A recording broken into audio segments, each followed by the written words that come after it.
Muy buenos días, bienvenido a este espacio que tiene la intención siempre de hablar de lo local, de hablar de nuestra ciudad, de hablar de personajes, de hablar de historias o hablar de coyuntura.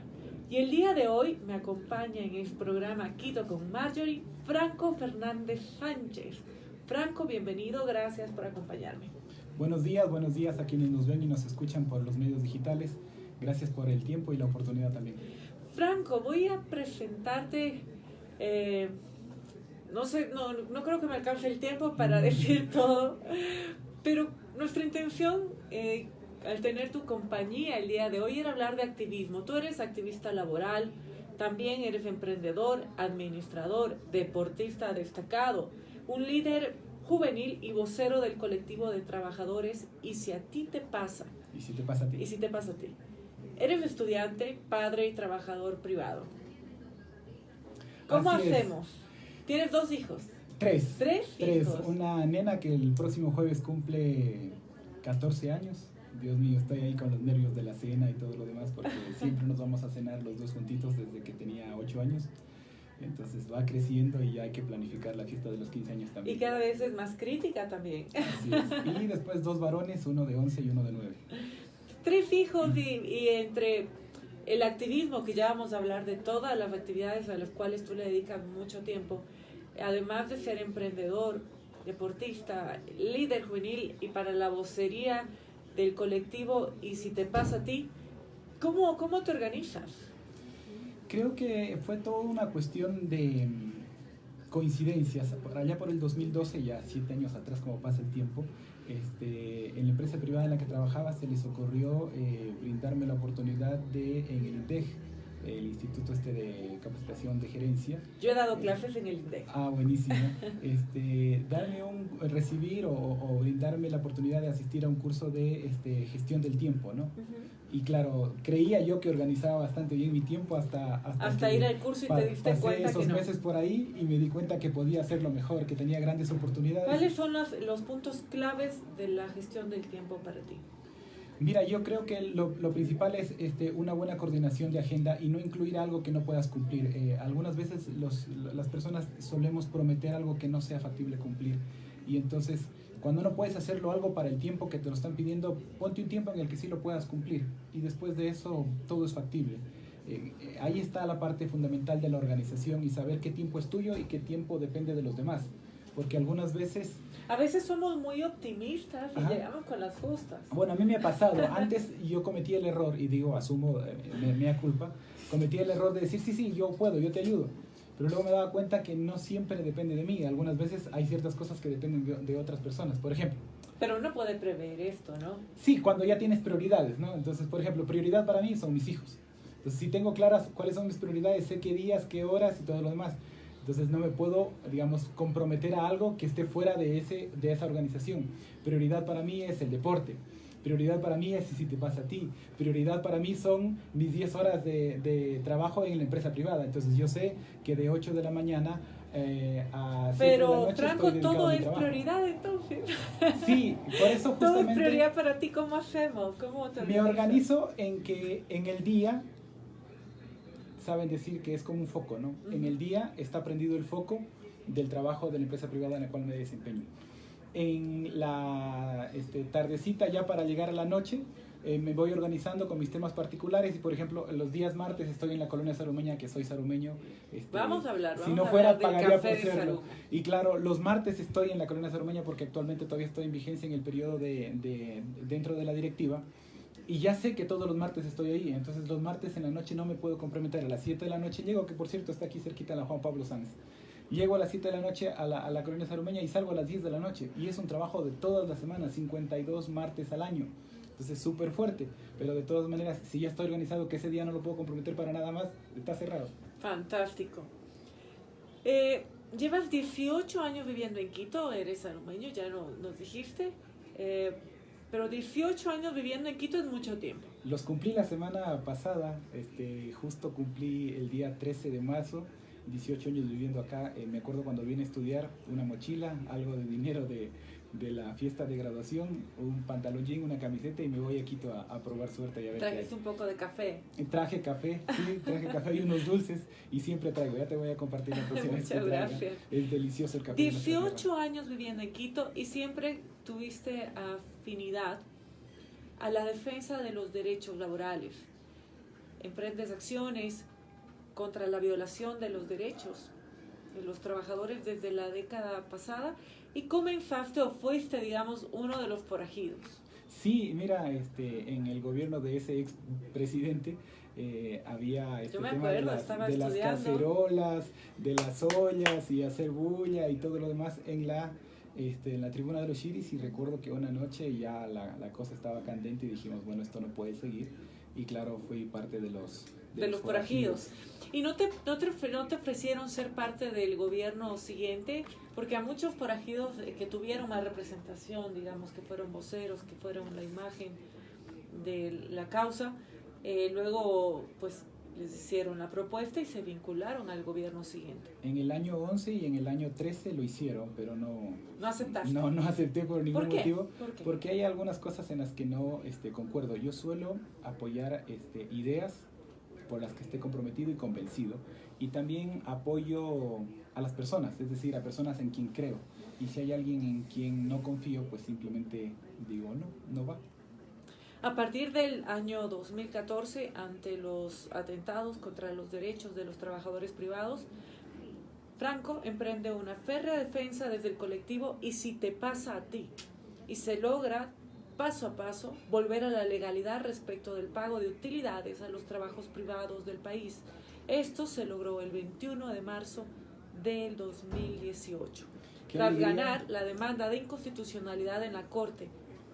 Qué alegría siente mi hija que el año pasado, en fecha de su cumpleaños, se dio esto, ¿no? El 21 de marzo. Y ahora le digo, son como claves, ¿no? Son días que parecen ser místicos. Pero es histórico, el marzo, ¿no? pero de lo que tú me cuentas, un marzo viniste a vivir aquí. Sí. En marzo cumpleaños tu hija. En marzo estamos aquí. En marzo estamos aquí. Digamos, es un mes que tienes que ponerte a analizar. Sí, Toma buenas decisiones, por favor. Toma buenas decisiones, está bien.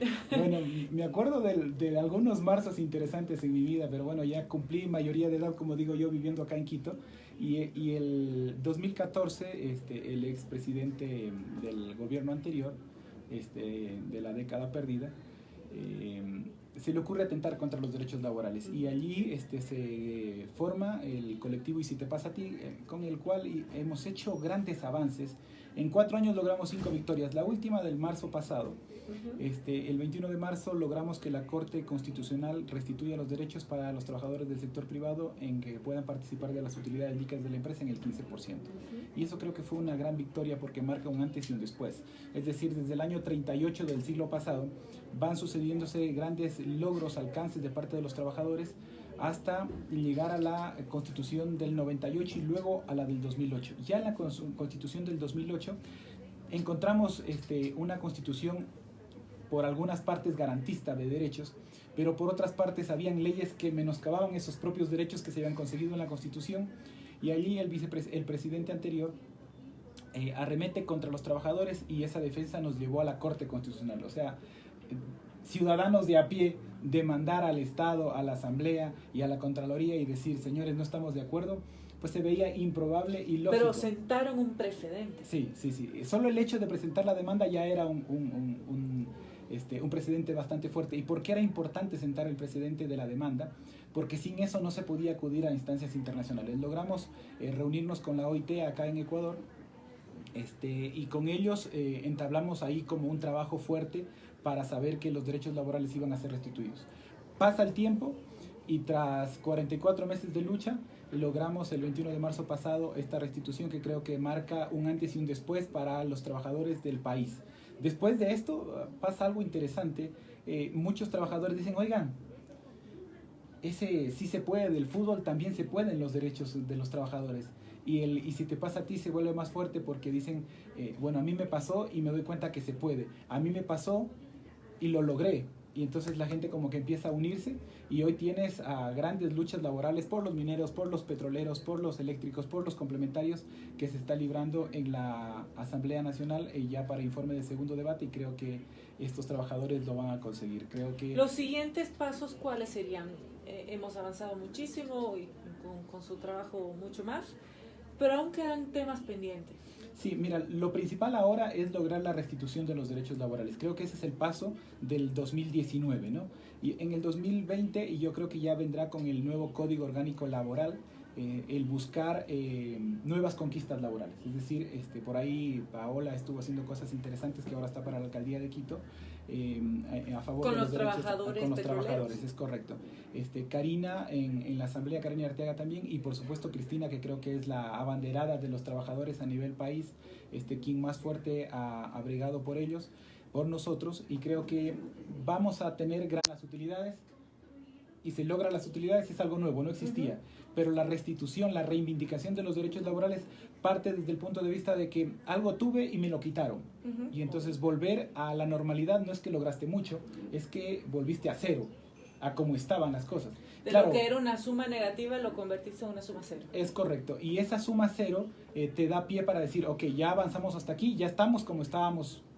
Para el caso de los petroleros, voy a dar un caso, como estábamos en el 2010. Claro, en la restitución hay un punto de referencia respecto a una situación pasada en tu misma legislación. La conquista sí, bueno, digamos, te puedes poner como un referente, saber a dónde queremos ir. ¿Cuál sería ese referente?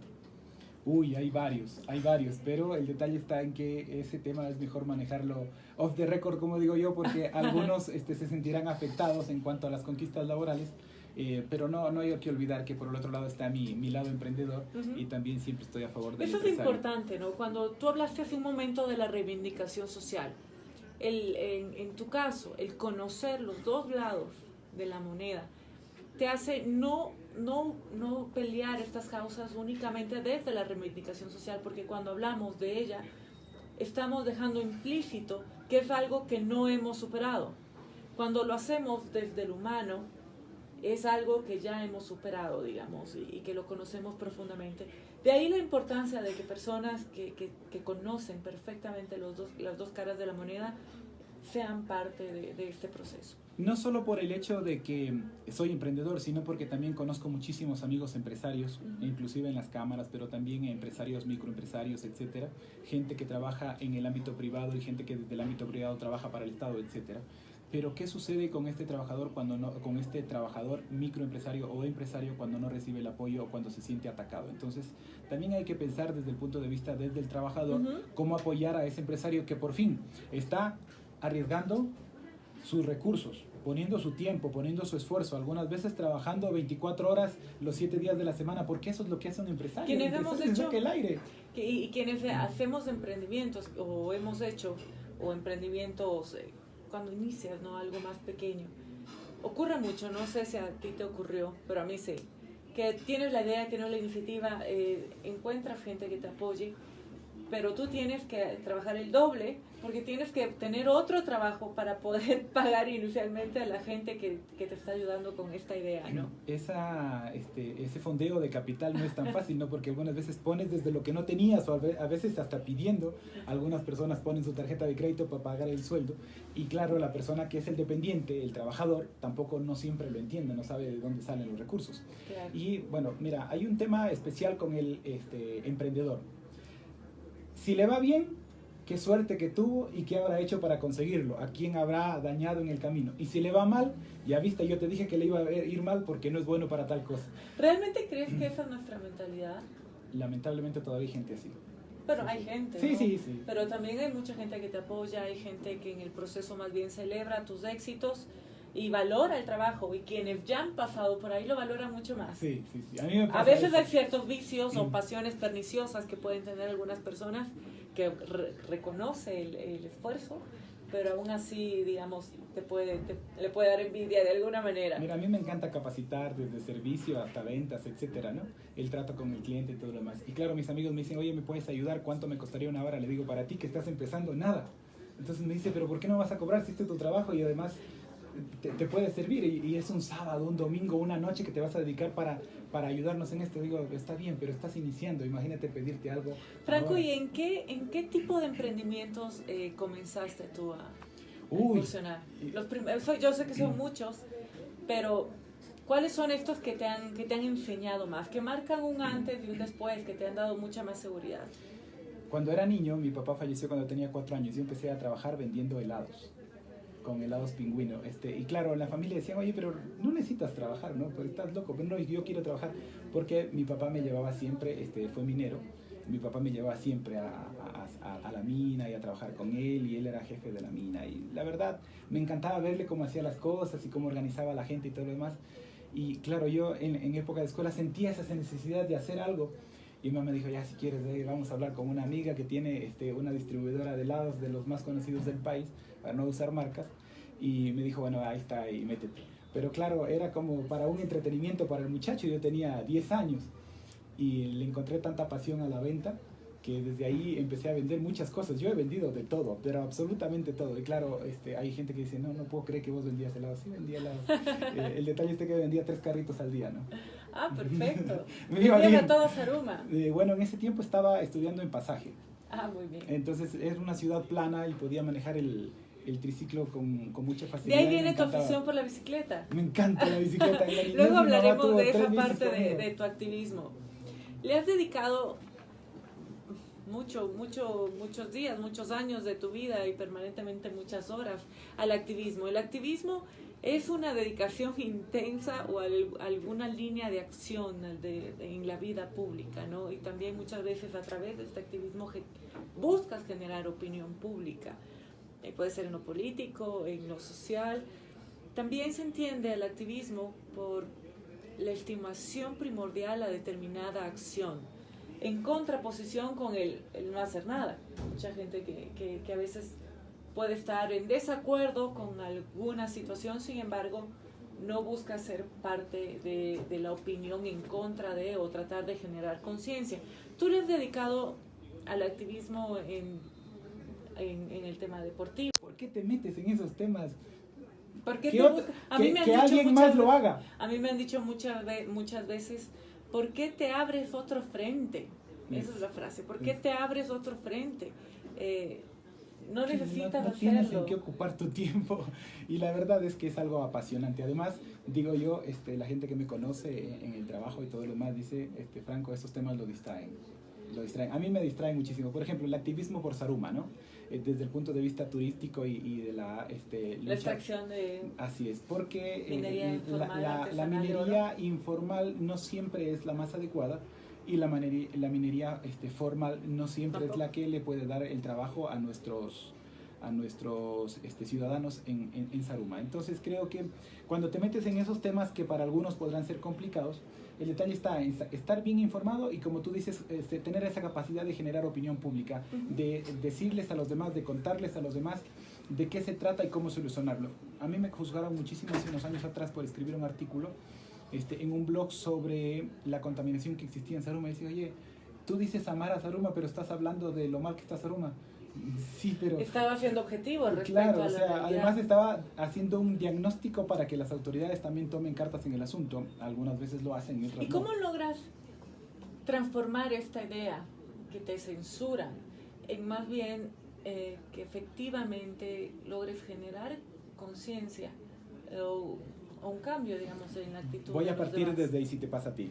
"Y si te pasa a ti", más que un eslogan, es buscar la manera de hacer conciencia más que una tendencia, porque claro, en redes sociales puede ser tendencia, no digo que sea fácil, ¿no? Pero puedes hacer tendencia, una tarde, una noche, una mañana, un fin de semana, entre semana, lo que tú quieras, puedes hacer tendencia, pero la idea es crear conciencia en la gente y que se dé cuenta de que algo está pasando, y después tener esa capacidad de interrelacionarte con otras personas que quizás tengan el poder, y que tu causa esté por sobre lo político, por sobre el poder, por sobre la persona, sobre ti mismo. Porque claro, cuando defiendes algo, y si en algún momento tú tienes que ser el sacrificado, dices, ok, yo me hago a un lado, pero que la causa siga. Y yo varias veces lo he hecho. ¿Cómo en cuál, por ejemplo? En "Y si te pasa a ti". Yo he renunciado 2 veces. Y claro, la gente dice, Franco, estás loco, pero si tú eres, y si te pasa a ti, está bien. Bueno, somos ¿Y por qué has renunciado? ¿Por qué tu permanencia hubiera significado un problema para la primera vez por las colectivo. amenazas personales y familiares, comunicados a través de redes sociales, a través de llamadas telefónicas, muchas amenazas. Esta fue la primera vez, ¿no? Allá por el 2015, noviembre, diciembre del 2015. Y después fue por un tema de que era necesario que los otros líderes que están dentro de Y Si Te Pasa a Ti, como puedan salir a la palestra y decir, a ver, no es una sola cara, hay más. Entonces dije, ok, yo me hago a un lado, pero necesitamos mostrar más. ¿Crees que existe dentro de un colectivo como el de ustedes estos problemas que al final es problemas propios, además de una organización política? De Esta buscar, social. en este caso, pero de buscar que una persona quizá busca más representación que otra, ¿cómo? Y a veces te olvidas del objetivo final, ¿no? En tu caso, hiciste un ejercicio de desprendimiento Nos juntamos, nos unimos y estamos aquí luchando. Si se te olvida eso, está todo perdido. Es decir, si la causa no es lo principal, no hay nada que hacer a favor de la causa, porque más bien la estás destruyendo, la estás minando. Y ahí es cuando hay que pensarlo de nuevo y decir un ratito, ¿qué es lo principal? ¿Por qué estamos aquí? Digo, como en una familia, como en el matrimonio, como Pero en las vocerías son importantes, es decir, además en la teoría es una de las características de la representación de los movimientos sociales. Es decir, no son movimientos sociales si no logras tener una vocería. Sí. Ahí creo que hay un cambio en el colectivo Y Si Te Pasa a Ti, por ejemplo, ¿no? Es, a ver, ¿qué queremos hacer y quién va a hacer las cosas? Y claro, cuando te das cuenta que hay un equipo de trabajo detrás, yo siempre digo, hay gente que es el poder tras el poder. A mí me gusta y a otra gente también le gustará. ¿Te gusta ser el poder tras el poder? Sí. Increíblemente a mí sí me gusta. Hay gente que dice, no creo en vos. Bueno, a mí sí me gusta ser el poder tras el poder, pero conozco gente que es el poder tras el poder. Y créeme, en Y Si Te Pasa a Ti, por ejemplo, hay mucha gente que es parte del equipo y que es fundamental, que sin esa gente uno no hace nada. O sea, yo por ahí recuerdo a Eduardo, por ejemplo, ¿no? Eduardo Mora es una persona que tú le ves organizado, metódico, sigiloso, prudente, cordial, amable, tiene todos los contactos del mundo, es impresionante. Entonces, cuando tú cuentas dentro de un colectivo con una persona así como él, claro, uno se vuelve un agradecido y dices, bueno, yo pongo la voz y la cara algunas veces, pero... Son los roles, ¿no? Sí. Los roles que a veces se asumen de forma explícita, pero otras veces se asumen de forma tácita. ¿Cuál es tu rol en el colectivo actualmente? Bueno, yo soy representante del colectivo Y Si Te Pasa a Ti y el vocero, ¿no? Pero también en Guayaquil está como vocero Carlos Silva y acá también lo tenemos a Juan Carlos Oleas, que es una eminencia. Yo siempre digo, yo aprendo todos los días de ellos. Maravilloso. Cuéntame ahora un poquito más de las otras facetas de tu activismo, no solo en el tema de los derechos laborales, sino como deportista, por ejemplo. A ver, siempre me gustó el deporte, ¿no? Siempre. En la escuela tenía 3 bicicletas, la mountain bike, la BMX y la de ruta. Y quizás a la de ruta era la que menos le dedicaba porque van muy rápido. La montañera como que me gustaba un poco más. Y ya poco a poco le fui cogiendo más cariño, pero después viene el básquet, después el fútbol, y claro, en el fútbol sí hice muchísimas cosas y muy interesantes. Tengo grandes amigos del fútbol, me encanta. Pero hagamos una diferenciación. Una cosa es practicar un deporte, ser aficionado o ser bueno para ello. Otra cosa es ser activista por el deporte. ¿En qué consiste tu activismo? Ahí cambia la cosa porque empiezas a enrolarte desde el punto de vista de la dirigencia, y pasé de la dirigencia del fútbol a la dirigencia por el atletismo, ¿no? Los últimos 2 años, mi periodo terminó hace 1 semana, 2 semanas. En marzo. Sí, justo en marzo, y justo en marzo empecé, ¿no? Hace un par de años entro a la dirigencia deportiva en el tema del atletismo, y créeme, es una actividad impresionante. Y siempre digo, es plata y persona, pero más allá de eso es el poder ayudar a la gente. Digo, primero, masificar el deporte del atletismo, el que se cuide el medio ambiente donde se desempeña el trail, porque el trail es el atletismo en montaña, el correr en las montañas, y a qué alturas, ¿no? El decir voy a correr a 4.000 metros sobre el nivel del mar no es cualquier cosa. Yo no soy un corredor élite, aquí tenemos ya grandes representantes en Ecuador que están compitiendo a nivel internacional. Yo he tenido la posibilidad de representar a Ecuador en Argentina, trae la medalla para Ecuador, y créeme que es algo muy muy bonito poder representar al país. Pero más allá de eso, desde el punto de vista del activismo, es ¿cómo haces que esa actividad la conozca más gente? ¿Cómo vas a los colegios, a las instituciones, a los barrios, a atraer a gente? ¿Cómo tienes que hacer publicidad en redes sociales para que la gente conozca el deporte, para inmiscuya el deporte? Gente. Y luego ya cuando estás en la práctica del deporte, corregir vicios que parecen sencillos, pero en la ciudad, si alguien bota el sobre de algún alimento o una fruta, pues alguien lo junta. En la montaña no hay quien lo junte. Lo juntas tú, lo levantas tú. Y ahí está el detalle de que la gente entienda que tiene que ser sostenible y sustentable en el tiempo, también en la ruta por la cual estás haciendo el deporte. Y bueno, después el de la bicicleta sí creo que es otro mundo. Algo, uy, Dios mío, completamente apasionante. Ayer me encontrabas haciendo 52 kilómetros de ruta. El día de ayer yo estaba en Guayabamba y veo un ciclista que venía. Era el señor. Había hecho 1 hora... 1 hora y 29. 1 hora 29 minutos desde Quito a Guayabamba. Y el regreso, me imagino, te habrá tomado un poquito más porque... Había mucha más cuesta. Había mucha más cuesta y además ya estaba cansado. Pero yo digo, fantástico la bicicleta. ¿Y desde qué punto de vista reivindico la bicicleta? Yo creo que la bicicleta... Digo, y esto quizás tiene que ver con mi infancia y en Pasaje, en la ciudad en la que yo estudié en la escuela, casi todo era en bicicleta. Ver una moto era algo raro y en los carros normal, ¿no? Pero casi todo el mundo se movilizaba en bicicleta y el detalle es que es una ciudad plana, horizontal. Entonces es muy fácil andar en bicicleta, pero ¿cuál es el detalle? Que la bicicleta es un medio de movilización que no genera contaminación y además te ayuda a la parte física. Ahora, eso digamos que como todo el mundo lo puede entender, pero está importante usar la bicicleta desde el punto de vista del corazón, pero después desde el punto de vista mental te ayuda a despejar la mente y todo lo demás. Después va un tema más allá. ¿Cómo el resto de personas en cualquier otro medio de transporte tiene conciencia de compartir la vía? Yo tengo en mi carro algo que dice yo comparto la vía, porque realmente la comparto, pero a mí me pasó, tres buses ayer pasaron a 20 centímetros mío. O sea, digo, qué falta de conciencia. Es en un segundo. Pero tomé una foto, y que está subida en mis redes sociales, tomé una foto de un bus que pasó a 3 metros mío. Digo, qué lindo. Ahora, entiendo, en la provincia de Imbabura hicieron una campaña a finales del año pasado, a mediados del año pasado, en la cual le decían a los transportistas públicos de los buses, oigan, si se encuentran un ciclista, que allá hay muchos ciclistas y más aún en el Carchi, si encuentran un ciclista, acompáñenlo 2 minutos de su ruta. No se van a tardar más, 2 minutos, acompáñenlo un ratito, le hacen como protección, como escudo, como escoba.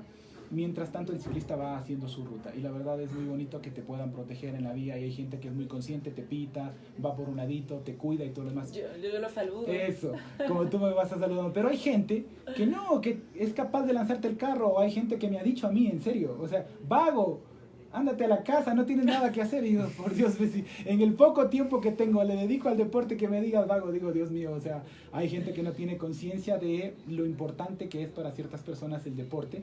Y además reivindicar este hecho, ¿no? Que la bicicleta tiene que tomarse la ciudad, que cada vez tiene que haber más ciclovías, pero que también es un medio para alegrarnos la vida y para aliviar el corazón, digo yo siempre, porque tiene doble función, ¿no? Por un lado te tranquiliza, te da paz, te permite estar a solas contigo mismo, pero por otro lado también te cuida desde el punto de vista del cardio que haces al manejar bicicleta, y por otro lado que la ciudad entienda que los ciclistas necesitamos también nuestro espacio. Digo, yo también soy ¿Y qué pasos están dando en relación al activismo? Mira, recién vino una amiga mexicana, ahora se me escapó el nombre, a veces están las lagunas ahí, se me escapó el nombre ahora, pero vino una amiga mexicana y estuvo acá en un congreso internacional de ciclismo que se empieza a desarrollar por toda Latinoamérica, y la idea es cómo hacer para que las ciudades empiecen a deconstruirse y volverse a construir desde el punto de vista de cómo hacemos para que los ciclistas tengan sus espacios, ¿no? O sea, que no solo exista una ciclorruta el domingo de 8 de la mañana a 1 de la tarde, sino que tengamos muchos más espacios. Yo creo que ahí los municipios de cada ciudad han ido trabajando poco a poco en hacer que los espacios estén marcados, pero no es suficiente. Digo, no es suficiente y siento que no va a ser suficiente, pero que hay que seguir haciendo, lo que hay que seguir buscando, que tengamos nuestros espacios para practicar el deporte, porque... Y hay una diferencia muy grande, ¿no? Entre...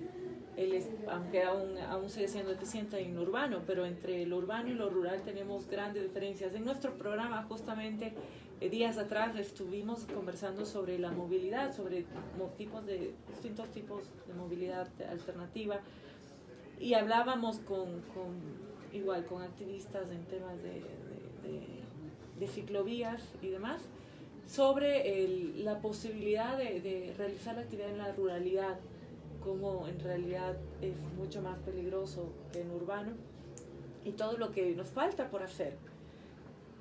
¿Cuál sería un ejemplo a seguir desde tu punto de vista de apoyo al deporte y en este caso, bueno, al ciclismo? Mira, en otros países, me voy a hablar del Cono Sur, Argentina, y voy a hablar de Europa, Ámsterdam. Nuestro invitado nos hablaba, por supuesto, de Ámsterdam. Bueno, hablamos también de los incentivos que, por ejemplo, dan en Singapur a los ciclistas, otro tipo, o desincentivos, digamos, más bien pasa también por desincentivos al consumo de motores. Así es. Pero ¿cómo lo tropicalizamos, no? Sí, está bien que sean una referencia, pero algo más cercano a nosotros. Bueno, me acabas de mencionar Argentina. Mira, lo más cercano está Argentina, pero por ejemplo en Colombia, ¿no? Y aquí ya está pasando en Cuenca, quizás habría que hablar un poquito de los precios, pero digo, ¿qué pasa con la industria nacional respecto de la fabricación de bicicletas? O por último, si quieren también la parte de ensamblaje. ¿Cómo hacemos para que esta industria sea premiada, beneficiada y que más gente acceda a una bicicleta? Porque, a ver, las bicicletas no es que sean muy económicas, que digamos, y lo otro que yo siempre recomiendo es cómprate la básica. Empieza por lo más sencillo y poco a poco vas a ir tecnificando, mejorando, alivianando el peso de tu bicicleta con los accesorios que creas pertinente. Por ahí la parte de la industria, pero por otra parte algo que puede hacer el Estado es crear rutas, ¿no? En la del Espóndilos tenemos en este momento una gran ciclorruta. En la nueva ampliación de la Simón Bolívar tenemos una gran ciclorruta. Hay que ir pensando más en eso. Y después en la parte rural, digo, hasta incentiva el turismo, ¿no? Porque qué tal atraer por ejemplo, ahora están haciendo la ruta del agua en la Amazonía y en una zona y unas provincias que quiero muchísimo y que he pasado mucho tiempo allá, están haciendo la ruta del agua. 1000 ciclistas haciendo turismo, haciendo ciclismo, yendo de cantón en cantón, de población en población, por las partes rurales, consumiendo. Es decir, recibes a deportistas que sabes que no se van a alcoholizar, cada quien es libre de hacer lo que quiera, pero en forma particular no estoy de acuerdo en embriagarse. El alcohol a veces está bien, pero yo no estoy de acuerdo en los excesos, ¿no? Y claro, recibes a muchos deportistas en tu ciudad y qué bonito en tu población, en tu parroquia, recibir a muchos deportistas, que es una fiesta, las fiestas del ciclismo, que se vayan a unirse en Pacayacu, en Eleno, en lugares donde normalmente no hay tanta afluencia de gente y que vayan 1000 ciclistas. Y van 1000 ciclistas con sus familias, con sus amigos, etcétera, y van a ocupar hospedaje, alimentación, se toman fotos, suben cosas a las redes sociales y luego la gente empieza, por referencia tuya, a enamorarse de otras localidades y dice, oye, yo vi que hubo tal cosa por allá, vamos a conocer, que he visto que es bonito. Y la bicicleta montañera, digamos, te da una ventaja adicional, que puedes llegar a lugares recónditos, llegas a una cascada, a un nevado, etcétera, bueno, a muchas cosas, ¿no? Puedes llegar a los glaciares, ¿no? Y esta parte bonita de decir, llevé a mi bicicleta a tal lugar, que además es una compañera fiel que no pide nada. Digo yo, ¿no? Eso sonó un comentario. ¿Por qué? Machista. No, para nada. O sea, me refiero, yo siempre le digo que es mi novia a la bici, porque... Pero esto de es fiel y no pide nada. A ver, ¿por qué te digo? Es como los libros. Me pasa lo mismo con los libros. Me gusta mucho la lectura. Y digo que, y no, mira, esto no va en contra ni de los hombres ni de las mujeres. Digo, los libros son ese amigo fiel que no pide nada. Pero tampoco tiene que sonar desde el punto de vista machista. Yo digo, es ese amigo fiel porque te espera ahí en el velador, ¿no? Y tú lo puedes dejar una semana y está ahí listo para esperarte. El día que coges, lo abres y sigues leyéndolo, él te estaba esperando y tiene su conocimiento para que te metas dentro de él. Pero no desde el otro punto de vista. Es ese saber esperar. La analogía de la espera. Sí, desde la espera, ¿no? O sea, es decir, sí, pero si me dices que es una compañera fiel que no pide nada, podría malinterpretarse tu analogía. O sea, ¿qué le pongo? La camañola con agua, no le pongo nada, solo eso es lo único que le pongo. Y la verdad, mira, yo en la bici hay veces que la tengo esperando una semana, ¿no? O sea, de verdad que hay veces... Pero por supuesto, con tantas actividades, ¿cómo le vas a dedicar mucho tiempo? ¿Y cómo hacemos? Tú nos hablaste al inicio de la gestión del tiempo. ¿Cómo motivamos a nuestros niños, a nuestros jóvenes y a los adultos también a que dentro de esta gestión del tiempo incorporen la bicicleta, bueno, o alguna otra actividad deportiva. Creo que todo está en que logren apasionarse por algo. Pero es que tú tienes la pasión, ya vino incorporada. Claro, pero... Ya vino incorporada a tu temperamento, pero no todo el mundo tiene esta predisposición al deporte. A eso iba, ¿no? Hay que buscar, y no siempre es el deporte, pues hay que buscar qué es lo que te apasiona, qué es lo que te gusta, cuál es tu porqué, dónde está tu norte, tu referente. Entonces, claro, la gente dice, ok, a mí me gusta el arte, me gusta la cultura, me gusta la música, me gusta pintar. Ok, si eso te apasiona, entonces dedícate a eso. Y si después dentro de eso que te apasiona, que te gusta, que lo empiezas a practicar, encuentras la posibilidad de hacer activismo a favor de... Por eso estás al otro lado. Pero, por ejemplo... Me hablaste de referente. ¿Cuál es tu referente, Franco? ¿En qué? En la vida. Uy, Jesús. Jesús creo que sigue siendo uno de los hombres más queridos, más amados, de los que más se habla y también de los más juzgados. Entonces, con todo lo bueno que hizo, le terminan juzgando y dicen 1001 barbaridades en contra de él, pero hizo muchas cosas buenas. ¿Tu lugar favorito para vivir? Quito, Luz de América. Sí. Saruma, ¿qué es para ti, Saruma? Saruma es mi cuna, mi fuente de inspiración, mi fuerza, mi energía. Ojalá algún día pueda volver a vivir en Saruma y pasar mis últimos años allá, la verdad sería muy bonito. ¿Y si te pasa a ti? Y si te pasa a ti, un porqué. Sí, es un porqué. Creo que es uno de mis referentes y algunas veces digo yo soy, y si te pasa a ti. Muchísimas gracias, Franco. Estamos por terminar el programa. Me gustaría que nos dejes un mensaje final, porque necesitamos motivar a la ciudadanía a que sea parte activa a través o trabajar en causas. También quisiéramos poder motivar al voluntariado. Es decir, una cosa es el activismo, otra cosa es el voluntariado, pero existen varias figuras por las cuales desde las cuales podemos involucrarnos y lograr ser agentes de cambio, o al menos tomar más conciencia, ¿no? Y que en nuestro entorno también esta conciencia se vea reflejada en nuestras familias, trabajos y demás.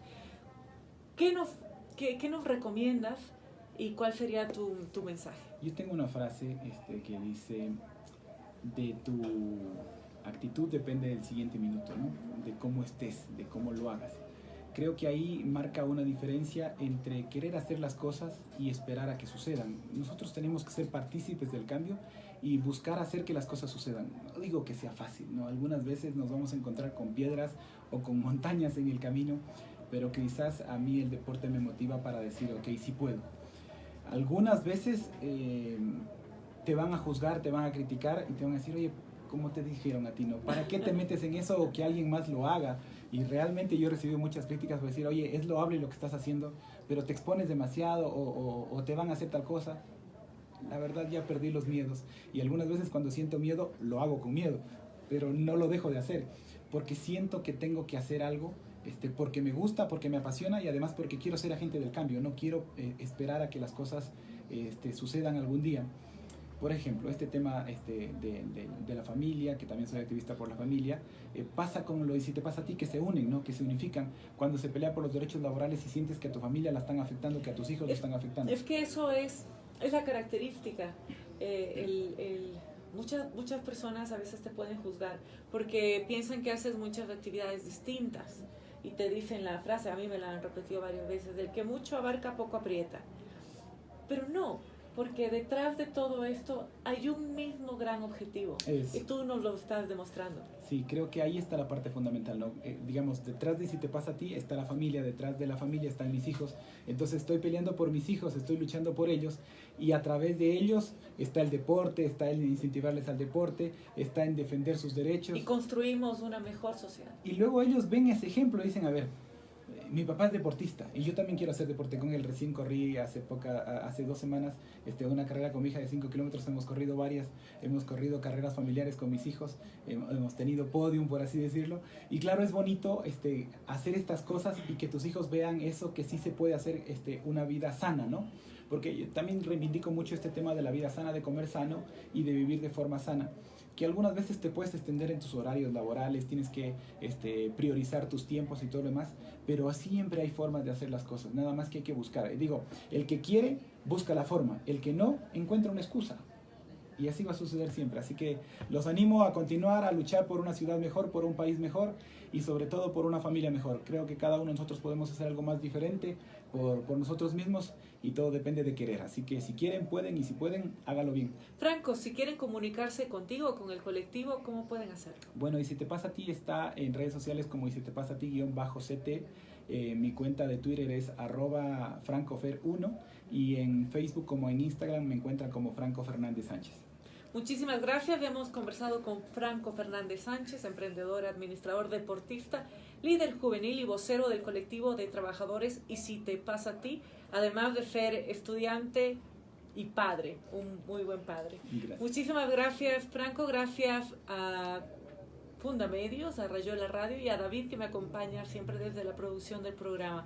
Les mando un abrazo, que tengan una linda semana. Es una semana para tomar conciencia, es una semana para pensar sobre nuestro futuro, es una semana para hacer un juicio crítico sobre los posibles futuros administradores de la política pública de nuestras localidades. Así que los llamamos a la reflexión y a tomar un voto consciente. Muchísimas gracias, Franco. Esperamos tenerte aquí nuevamente. Con mucho gusto. Y cuéntanos, ¿cuál es tu último paso?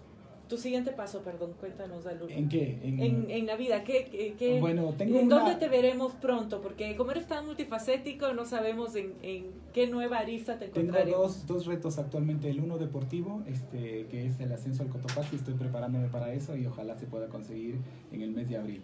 Y el otro es en la Colonia Sarumeña, que es algo que me encanta hacer. Vienen las nuevas elecciones, la nueva lista, parece que va a estar en la lista y veamos qué pasan con los votos para ver a dónde llego.